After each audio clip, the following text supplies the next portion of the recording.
Olá! Hoje a gente vai mergulhar de cabeça em um dos textos mais enigmáticos e, francamente, cinematográficos da Antiguidade, que é o livro do profeta Daniel. Com certeza. A gente tem aqui uma análise que decodifica aquelas imagens que, bem, todo mundo já ouviu falar de alguma forma. Estátuas gigantes que viram pó, reis que enlouquecem. Agem como animais. Exato. E aquelas feras assustadoras que sobem do mar. A nossa missão aqui é entender como essas visões, que parecem meio desconexas, formam, na verdade, uma única e poderosa narrativa. Uma narrativa sobre ascensão e queda de impérios e todo o jogo de poder na história. E o que é fascinante, e que o material de base deixa muito claro, é a figura do próprio Daniel. Ele não era, assim, um profeta isolado no deserto. Não mesmo. Pelo contrário, ele era um insider, um político de altíssimo escalão. Imagina só, um jovem nobre de Judá levado como cativo para a Babilônia, que acaba virando conselheiro de alguns dos homens mais poderosos do mundo, tipo Nabucodonosor. Ele viveu o auge de tudo, então. O epicentro. Ele viveu mais de 70 anos no centro do poder global, vendo um império nascer, atingir seu auge e depois ruir bem diante dos olhos dele. A análise que a gente tem aqui ressalta algumas características dele como sendo cruciais para entender tudo isso, né? Menciona pureza, coragem e patriotismo. Mas sendo um pouco cético aqui em nome de quem nos ouve, como a gente pode ter certeza de que isso não é só, sei lá, uma hagiografia? Uma forma de embelezar a figura dele para dar mais peso às profecias? É uma ótima pergunta, e a fonte aborda isso de uma forma interessante. Ela não se baseia apenas no que o livro de Daniel diz sobre si mesmo. Aponta para profetas contemporâneos como Ezequiel, que mencionam Daniel como um padrão de sabedoria e justiça. Ah, então tem uma validação externa. Exato, colocando ele no mesmo patamar de figuras como Noé e Jó. E mais importante, o texto argumenta que as ações dele falam por si. A recusa em se contaminar com os costumes da corte, a coragem de falar a verdade para tiranos que podiam executá-lo com uma palavra. Ok. Tudo isso constrói a imagem de alguém cuja autoridade não vinha do cargo, mas de um caráter testado no fogo. É essa combinação de integridade com experiência política que o tornou um intérprete único. E é essa dualidade que a gente vai explorar. Faz sentido. Então vamos para a primeira grande cena dessa história, que é, nossa, digna de um thriller psicológico. O rei Nabucodonosor, o homem mais poderoso da Terra, tem um pesadelo tão perturbador que ele esquece quando acorda. Mas a angústia fica. E a reação dele é de uma tirania pura. Ele chama todos os magos, os astrólogos e exige o impossível. Exatamente. Ele não quer apenas a interpretação do sonho. Ele exige que primeiro lhe digam qual foi o sonho. É um teste de lealdade, na verdade. Totalmente. E a pena para o fracasso? Todos seriam executados. Obviamente, eles falham.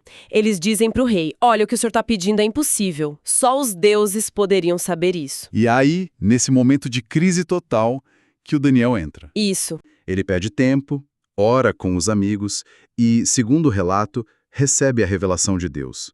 Ao se apresentar ao rei, ele faz questão de dizer, essa sabedoria não é minha. E então ele começa a descrever a visão. Uma estátua imensa. Uma aparência gloriosa, mas ao mesmo tempo assustadora. E a descrição é muito específica. Sim. A cabeça era de ouro puro. O peito e os braços, de prata. O ventre e as coxas, de bronze. As pernas eram de ferro. E, por fim, os pés, que eram uma mistura bem estranha de ferro com barro. Peraí, aqui já tem algo que me chama a atenção. A estátua vai de um metal precioso como o ouro, passando por outros cada vez menos valiosos, até chegar numa mistura instável de ferro e barro. Existe uma degeneração clara na própria estrutura. Exato. Essa é a chave da interpretação que a fonte nos traz. A estátua representa uma sucessão de 4 grandes impérios mundiais e essa degeneração nos materiais reflete uma perda progressiva, assim, de valor e estabilidade. Certo. A cabeça de ouro é identificada como o Império Babilônico de Nabucodonosor, ouro puro, simbolizando uma autocracia absoluta. Como a fonte descreve, era um poder onde a quem o rei queria matar, matava. Não tinha lei acima do rei. E depois da Babilônia, a prata. A prata, o peito e os 2 braços representam o Império Medo-Persa, que conquistou a Babilônia. Inferior ao ouro, porque era uma monarquia, digamos, oligárquica. O rei persa, diferente do Nabucodonosor, não tinha poder absoluto. Ele estava sujeito às leis. Exatamente. E a influência de uma aristocracia. Em seguida, o bronze, o ventre e as colchas simboliza o Império Grego de Alexandre, o Grande. Uma monarquia que dependia de uma aristocracia militar para se sustentar. Rápido, brilhante como o bronze polido, mas ainda inferior. Ok, chegamos nas pernas de ferro. O ferro é o material mais forte até agora, né? Industrial, bruto. Mas logo depois vem os pés, a parte mais frágil. Misturando esse mesmo ferro com barro. Parece uma contradição. O que a fonte diz sobre essa queda abrupta de força dentro do mesmo império? Essa é a parte mais intrigante da análise. O ferro é o Império Romano, com sua força militar esmagadora, seu poder de conquistar e esmiuçar tudo, como o texto bíblico diz. As 2 pernas, segundo a interpretação, representariam a divisão do império em ocidental e oriental. Ah, ok. Mas o império não termina aí. Ele se estende até os pés e os dedos, onde o ferro, o poder imperial, está misturado ao barro, que a fonte interpreta como a vontade popular ou o governo democrático. Uma mistura que não liga. Não liga.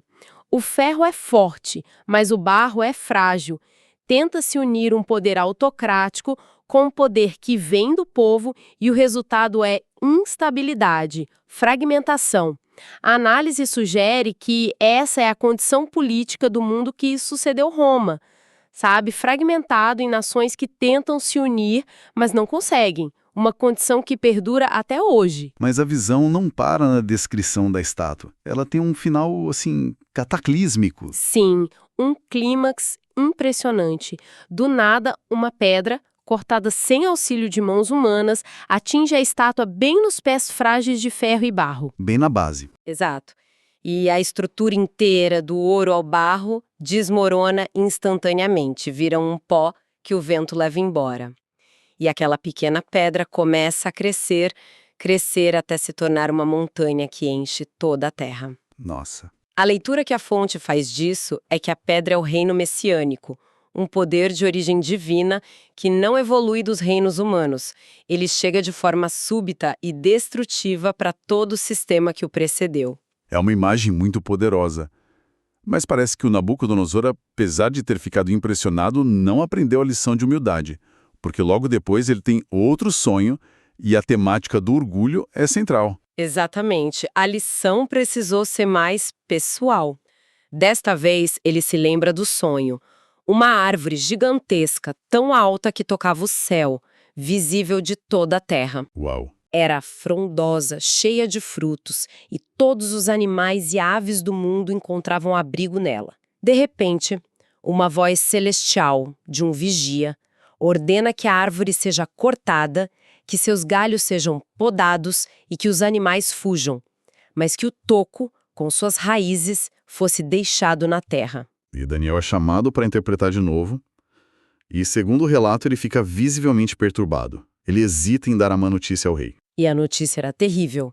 Daniel revela: a árvore majestade é o Senhor. O corte da árvore simbolizava a perda iminente de seu reino. E pior, de sua sanidade. Um castigo direto por seu orgulho. E a causa é bem explícita. Sim, 1 ano se passa e nada acontece. O rei, talvez achando que escapou, está passeando no terraço do seu palácio, olha para sua cidade magnífica e diz: não é esta grande Babilônia que eu edifiquei, pelo poder da minha força e para a glória da minha majestade? É o ápice da arrogância. E a resposta é imediata. Imediata. Uma voz do céu declara que o reino lhe foi tirado. Na mesma hora, ele é acometido por uma doença mental que a fonte identifica como licantropia, uma condição em que a pessoa acredita ser um animal. Que loucura! Ele é expulso do palácio e passa a viver no campo, comendo grama como os bois, com o corpo molhado pelo orvalho, até que seu cabelo cresceu como penas de águia e suas unhas como garras de pássaros. A fonte usa uma imagem forte aqui. As cadeias de ferro e bronze mencionadas no sonho não eram literais, mas simbolizavam as algemas de trevas e de grosseira bestialidade que prenderam a mente dele. É uma queda brutal. O homem mais poderoso do mundo que se via quase como um deus, reduzido à condição mais básica de um animal. Mas a história não termina em destruição. O toco da árvore deixado na terra simbolizava a esperança de restauração. Depois de um tempo determinado, o juízo de Nabucodonosor volta. Ah, ele se recupera? Sim. E a primeira coisa que ele faz não é reconquistar o poder, mas levantar os olhos ao céu e louvar a Deus reconhecendo uma soberania maior que a sua. Ele aprende a lição da humildade da forma mais dura possível. A análise é clara. Para a narrativa bíblica, o orgulho e a autossuficiência são uma afronta direta à ordem divina e atraem julgamento. E isso nos leva diretamente ao sucessor de Nabucodonosor, Belsázar, e é uma citação da fonte que é dolorosamente atual. Tudo que se aprende da história é que nada se aprende com a história. Exato. Belsázar conhecia a história de seu predecessor, mas a ignorou completamente. Ele não apenas ignorou, ele a desafiou. Durante uma festa regada a vinho e orgias no palácio, ele tem a ideia de mandar buscar os utensílios de ouro e prata que Nabucodonosor havia saqueado do templo de Jerusalém. Nossa. E ele e seus nobres esposas e concubinas usam esses cálices sagrados para beber vinho e louvar seus deuses de ouro, prata e pedra. É o ato máximo de profanação e desprezo. E é nesse exato momento que a cena de terror acontece. Uma mão fantasmagórica, sem corpo, aparece do nada e começa a escrever palavras misteriosas na parede do salão de festas. Dá para imaginar o pânico? Total.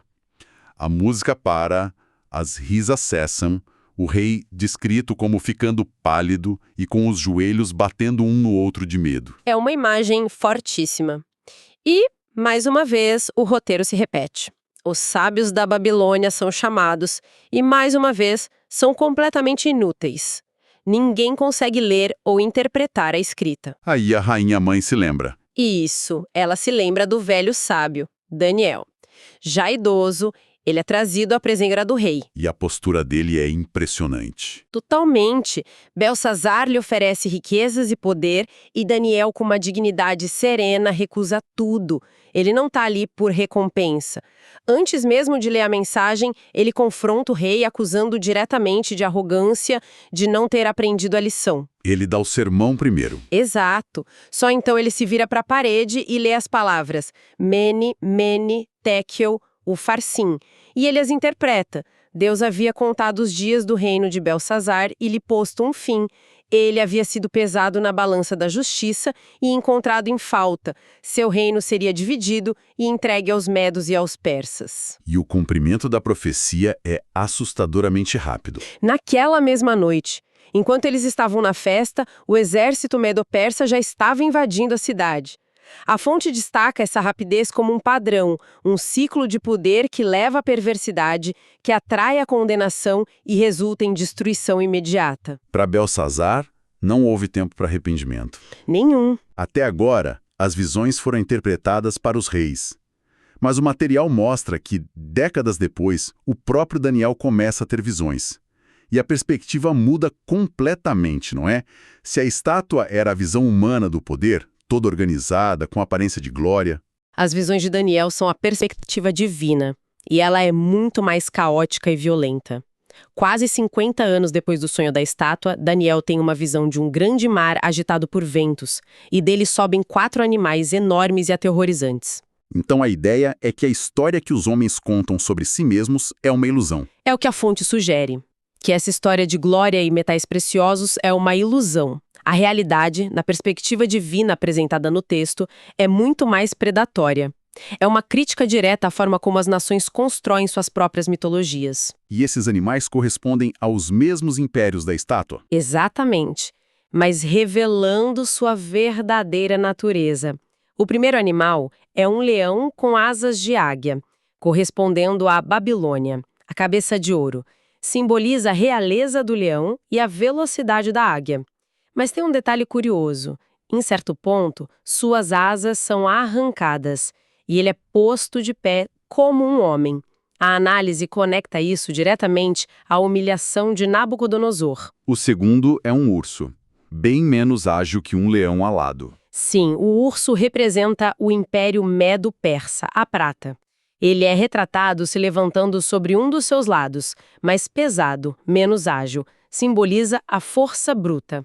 Ele tem 3 costelas na boca, que, segundo a interpretação, seriam os 3 grandes reinos que ele conquistou e devorou: Babilônia, Líbia e Egito. Depois do urso vem um leopardo com um detalhe bem bizarro: 4 asas e 4 cabeças. Isso é o Império Grego, o bronze. O leopardo já é veloz, mas com 4 asas. A imagem evoca a velocidade estonteante das conquistas de Alexandre o Grande. Sem precedentes. Totalmente. E as 4 cabeças? Após a morte prematura de Alexandre, seu império foi dividido entre seus 4 principais generais. A precisão simbólica, segundo a análise, é impressionante. E por último? Por último, vem o animal que representa Roma, o ferro. E aqui a visão fica ainda mais sombria. Daniel não consegue nem nomear a criatura. Ele a descreve apenas como terrível, espantosa e sobremodo forte. Um monstro. Um monstro indescritível, diferente de todos os outros, com enormes dentes de ferro para devorar e despedaçar. Ele tem 10 chifres, que correspondem aos pés e dedos da estátua, simbolizando sua força fragmentada no final. Sua natureza indefinida só ressalta o quão brutal e diferente era o poder romano. E o material que temos menciona que as revelações não param aí, que elas vão se tornando mais detalhadas, como se uma lente de zoom fosse aplicada. Exato, a fonte fala em revelação progressiva. Anos depois, Daniel tem outra visão, a do carneiro e do bode, que foca especificamente no segundo e terceiro impérios. O carneiro com 2 chifres é explicitamente identificado como império dos medos e persas. O bode que vem do ocidente e o ataca com fúria, sem nem tocar o chão, É a Grécia, Alexandre. é a Grécia. Seu chifre notável é Alexandre. Quando esse chifre se quebra no auge do seu poder, outros 4 surgem em seu lugar. De novo, a divisão do império. Cada nova visão não contradiz, mas adiciona uma camada de detalhes, reforçando e esclarecendo o anterior. Então, amarrando tudo isso, seja por meio de uma estátua gloriosa que degenera do ouro ao barro, ou por uma sucessão de feras predatórias, a mensagem central que a fonte extrai parece ser a mesma, né? Os impérios deste mundo construídos sobre a ambição humana são, em sua essência, instáveis, brutais e, no fim, passageiros. Esse é o fio condutor de tudo. É o contraste gritante entre o poder humano transitório, corruptível e, na visão divina, bestial, e o poder divino. Esse poder divino é representado pela pedra que esmaga a estátua ou, em outra visão que Daniel tem, pela figura do ancião de dias, um juiz celestial em seu trono. No final, toda a narrativa é sobre a soberania divina se sobrepondo e julgando a história humana. Isso nos deixa com um pensamento final para quem nos ouve, uma provocação que a própria análise levanta. Na visão dos animais, em meio aos 10 chifres daquele monstro que representa Roma, surge um chifre muito pequeno. Esse pequeno poder cresce, fala com arrogância e persegue os santos. Ele é interpretado no material como uma figura do anticristo, que surgiria num período futuro. A questão que fica é, se essa análise apresenta as visões de Daniel como um mapa tão preciso do passado, com impérios que surgiram e caíram exatamente como previsto, que reflexão isso provoca sobre a parte final da profecia, que o texto sugere que ainda está por se cumprir? A linguagem profética tem uma força incrível. Ela não só fala do futuro, mas ela usa a vida, a dor, a poesia para dar um chacoalhão na gente. Com certeza. E hoje a gente vai mergulhar fundo nas palavras de 3 mestres nisso: Oséias, Miqueias e Abacuque. Um trio e tanto. As nossas fontes colocam eles juntos, né, como parte dos profetas do século VIII, um grupo que lançou o que foi chamado de um desafio imortal de Deus ao pecado. É uma definição bem forte. E o nosso objetivo aqui é, então, entender como eles pegaram tragédias pessoais, injustiça social, uma crise de fé e transformaram tudo isso em mensagens poderosíssimas sobre juízo, amor e, no fim, esperança. E é fascinante olhar para eles assim em conjunto. Oséias, por exemplo, influenciou gigantes como Isaías e Jeremias. As palavras dele ecoam por todo o Novo Testamento. A influência é enorme. Mas o que a gente vai explorar aqui não é só a teologia, é a crueza da experiência humana. Sabe, é ver como o coração partido de um homem, a indignação do outro, a dúvida angustiante de um terceiro, como tudo isso vira um canal para uma mensagem que atravessa milênios. Ótimo. Vamos começar então por Oséias, que viveu no meio de um caos absoluto. Um período muito turbulento. A fonte descreve a época como um cenário de anarquia, revolta, derramamento de sangue, lares desfeitos, tribunais corruptos, uma sociedade se desintegrando. Basicamente um colapso moral completo. E no centro da mensagem dele está uma história pessoal que é devastadora: o casamento com Gomer. A grande questão que sempre surge é: isso aconteceu de verdade ou foi só uma alegoria? E a fonte que a gente analisou defende que foi um fato histórico, o que torna tudo muito mais visceral. Muito mais real. A dor de Oséias não é teórica, sabe? A interpretação é que Deus o instrui a se casar com uma mulher que se tornaria infiel para que a vida dele se transformasse literalmente numa parábola viva. Nossa. O sofrimento pessoal dele vira um megafone para comunicar o sofrimento de Deus. Nossa, é muito pesado. A dor dele é a mensagem. Exatamente. O que é fascinante aqui é como essa tragédia doméstica vira um espelho cósmico. A infidelidade de Gomer reflete a infidelidade de Israel. Ah, entendi. Deus tinha libertado o povo do Egito, feito uma aliança com eles, que é descrita, tipo assim, nos termos de um contrato de casamento, e agora o povo estava correndo atrás de outros deuses, de outras seguranças. Buscando outras coisas. Isso. E o amor teimoso e francamente inexplicável de Oséias por sua esposa, a ponto de ir lá e comprá-la de volta da escravidão, isso espelha o amor de Deus que se recusa a desistir do seu povo. E essa infidelidade de Israel, a fonte divide em 2 faces bem claras, né? A primeira é quase surpreendentemente moderna. Era política. Sim. Israel, se sentindo vulnerável ali entre as superpotências da época, Egito e Assíria, tentava jogar dos 2 lados. Tentando fazer alianças para se proteger. Buscando segurança nacional em alianças humanas, em vez de confiar na aliança divina. E as metáforas que Oséias usa para isso são geniais. São incríveis. Ele diz que Efraim, que era um apelido para a nação, né, é como uma pomba enganada, voando sem rumo entre o Egito e a Síria. Perdida. Totalmente.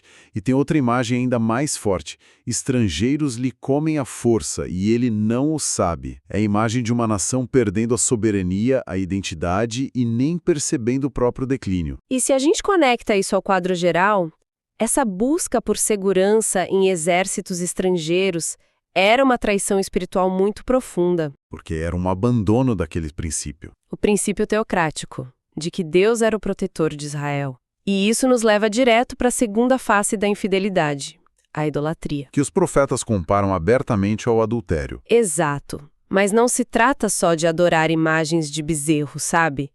A idolatria para Oséias era amar e servir a criatura mais que o Criador.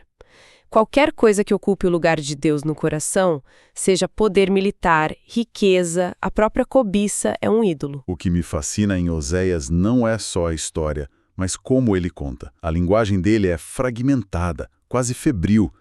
A fonte fala em sementes parabólicas, tipo parábolas em miniatura. Uma delas é fantástica. Efraim é um bolo que não foi virado. É uma imagem doméstica que todo mundo entenderia na hora. Claro. Queimado de um lado, ou seja, super envolvido com o mundo, com as alianças, e completamente cru do outro, no relacionamento com Deus. Um comprometimento parcial que, no fim, não serve para nada. E tem outra mais sutil. Cães se espalham sobre ele. Os cabelos brancos da decadência, da perda de vigor espiritual, aparecendo sem que a nação nem se desse conta. E a clássica, né? Eles semeiam ventos e colhem tormentas. Uma lei de causa e efeito espiritual que é implacável. Totalmente. Mas o que é maravilhoso é que, depois de todo esse diagnóstico sombrio, o livro termina com uma explosão de imagens de restauração. Deus promete: eu serei para Israel como o orvalho. Que lindo isso. Pense nisso. O orvalho não é uma chuva barulhenta, não é uma tempestade. Ele age de forma silenciosa, suave, quase imperceptível, mas traz vida à terra seca. Assim é a graça. E continua. Israel florescerá como o lírio, terá a solidez da oliveira e a fragrância do cedro do Líbano. É uma restauração completa. Beleza, força e majestade. Essa imagem do amor de Deus que disciplina para depois restaurar é o coração de Oséias, sem dúvida.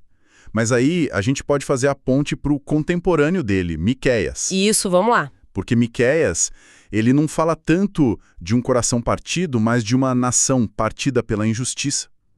Ele foca na desintegração da própria sociedade. Exatamente. Se Oséias é o profeta do amor traído, Miqueias é o profeta da justiça social. Ele era um homem do campo, e a profecia dele é um grito em nome dos oprimidos contra as elites de Jerusalém. A linguagem dele é bem forte também. Brutal. Ele acusa os líderes de odiarem o bem e amarem o mal, de arrancarem a pele do povo. É uma linguagem que reflete uma realidade brutal. E ele usa uma ferramenta retórica que a fonte chama de parábola de zombaria, que é de uma crueldade genial. É impressionante. Ele profetiza que os inimigos de Israel, quando vissem a nação destruída, iam repetir, em tom de deboche, o próprio lamento do povo sobre sua desgraça. A dor deles viraria a piada dos inimigos. É uma forma de mostrar a profundidade da humilhação que viria como consequência daquela injustiça toda. Para Miqueias, a corrupção interna levaria inevitavelmente ao colapso externo. Ele via líderes aceitando suborno, sacerdotes ensinando por dinheiro, profetas adivinhando por pagamento, todos pervertendo seus papéis sagrados em troca de ganho pessoal. A sociedade estava podre por dentro. Então, para Miqueias, a infidelidade não era só adorar outros deuses. Era explorar o próximo. A idolatria dele era o dinheiro e o poder. Precisamente. E é por isso que a mensagem mais famosa de Miqueias, que resume toda a sua teologia, não é sobre rituais ou sacrifícios. É sobre a vida diária. Exato. No capítulo 6, ele imagina um diálogo onde o povo pergunta: o que Deus quer de nós? Milhares de carneiros? Rios de azeite? E a resposta dele é uma das mais célebres de todo o Antigo Testamento. Ele te declarou, ó homem, o que é bom, e que é o que o Senhor pede de ti, senão que pratiques a justiça, e ames a misericórdia, e andes humildemente com o teu Deus. Essa é a essência. Justiça na ação, misericórdia na atitude e humildade na relação com Deus. É um tripé que sustenta uma vida de fé autêntica. Para Miqueias, espiritualidade que não se traduz em justiça social é vazia. Isso cria uma ponte fascinante para o nosso terceiro profeta, Abacuque. Porque se Miqueias se indigna com a injustiça dentro de Israel, Abacuque entra em parafuso ao ver Deus usando uma nação ainda mais injusta, a Babilônia, para punir o seu próprio povo. A questão dele é: como um Deus justo pode usar a injustiça para cumprir seus propósitos? E essa é a grande crise de fé de Abacuque. O livro dele não começa com "assim diz o Senhor", começa com uma pergunta do profeta para Deus. Até quando, Senhor, clamarei eu, e tu não me escutarás? Ele questiona mesmo. Ele é o profeta que ousa debater com Deus. Ele não é um porta-voz passivo. Ele está num diálogo tenso, quase um confronto. Ele sobe na torre de vigia e exige uma resposta. E quando Deus responde que vai usar os babilônios, a confusão dele só aumenta. Fica pior, né? Ele diz: tu és tão puro de olhos que não podes ver o mal. Por que, pois, olhas para os que procedem aleivosamente e te calas quando o ímpio devora aquele que é mais justo do que ele? É uma pergunta que ecoa até hoje. E a resposta de Deus não é um consolo fácil, é um chamado à fé. O justo viverá pela sua fé. E em seguida, no capítulo 2, Abacuque pronuncia o que a fonte descreve como uma parábola de escárnio, um poema com 5 ais contra o opressor. É uma anatomia da corrupção. Exato, não é só uma lista de pecados. Começa com a ganância, né? Ai daquele que acumula o que não é seu. Isso leva à soberba. Ai daquele que ajunta em sua casa bens mal adquiridos. A soberba justifica a violência. Isso. Ai daquele que edifica a cidade com sangue. O 4º ai é contra a crueldade. E o 5º, que talvez seja o mais profundo, é contra a idolatria. Ai daquele que diz à madeira, acorda, e à pedra muda, desperta. Exatamente. Depois de toda essa violência, poder, conquista, o império se curva diante de um pedaço de madeira sem vida. É o clímax da irracionalidade do mal. Abacuque mostra que, no coração da tirania, há um vazio espiritual, uma troca do Deus vivo por ídolos mudos. E o que é impressionante é a transformação que acontece depois disso. O livro, que começa com uma pergunta angustiada, não termina com uma resposta filosófica, termina com uma canção. Essa é a chave do livro. A fonte diz que Abacuque é a história do conflito de fé de um crente e do triunfo definitivo da fé. A virada acontece quando ele decide ativamente esperar no Senhor e ouvir a Deus. Ele muda a postura. Ele para de gritar as perguntas e se posiciona para o escutar. E o resultado? Muda tudo.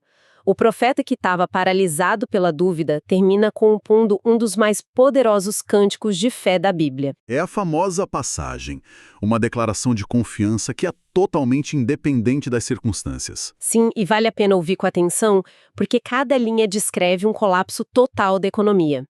Ele diz: ainda que a figueira não floresça, nem haja fruto na vide, ainda que o produto da oliveira falhe, E os campos não produzam mantimento, ainda que as ovelhas sejam exterminadas e nos currais não haja gado. é o cenário do apocalipse econômico.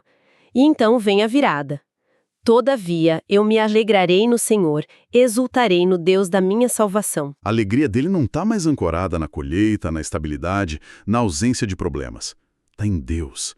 É uma fé que encontrou seu centro de gravidade em outro lugar. É a fé na sua forma mais pura e resiliente.